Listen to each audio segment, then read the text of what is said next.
Welcome to Uma fashion. இந்த வீடியோவில் நம்ம ஒரு நார்மல் ப்ளவுஸ்க்கு நார்மலாக ஒரு ஸ்லீவ் எப்படி கட் பண்ணி ஸ்டிச் பண்ணுறதுன்றதை பார்க்க போகிறோம்.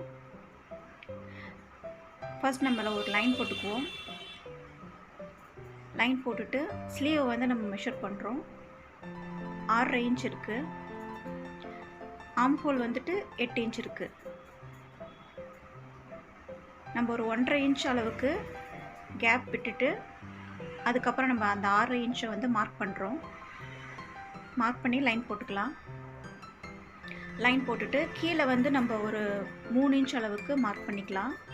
அதை வந்து ஆர்ம் ஹோல் 8 இன்ச் இருக்குது இல்லையா, அந்த 8 இன்ச்சை வந்து மார்க் பண்ணிவிட்டு வளைவாக ஒரு வரைஞ்சிக்குவோம். இப்போ நம்ம கட் பண்ணிடலாம்.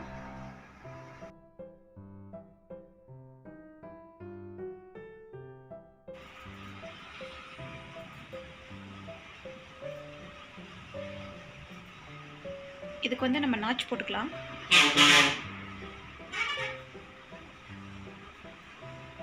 ஆர்ம் ஹோல் டெப்த்தாக கட் பண்ணுறோம். இப்போ நம்ம ஸ்டிச்சிங்க்கு போயிடலாம்.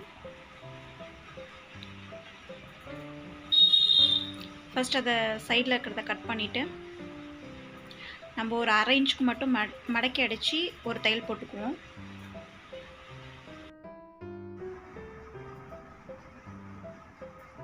தைச்சதுக்கப்புறம் கொஞ்சம் பெரிய சைஸ் தையல் வச்சு நம்ம 1 இன்ச்சுக்கு மடக்கி தைச்சிக்கலாம். இது வந்து நார்மல் ஸ்லீவுக்கு. நம்ம லைனிங் வச்சு கட் பண்ணுற மாதிரி இருந்தாக்கா 1/2 இன்ச்சுக்கு வச்சு மடித்து தைச்சாவே போதும்.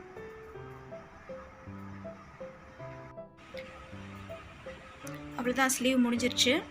இப்போ நம்ம இதை வந்து ஹெம் பண்ணிவிட்டு இந்த பெரிய தையலை வந்து பிரித்து எடுத்துடலாம். அவ்வளோதான், ஸ்லீவ் முடிஞ்சது. இது மாதிரி இன்னும் நிறைய வீடியோஸ் பார்க்கணுன்னா உமா ஃபேஷன் சேனலுக்கு சப்ஸ்கிரைப் பண்ணுங்கள். தேங்க்ஸ் ஃபார் வாட்சிங்.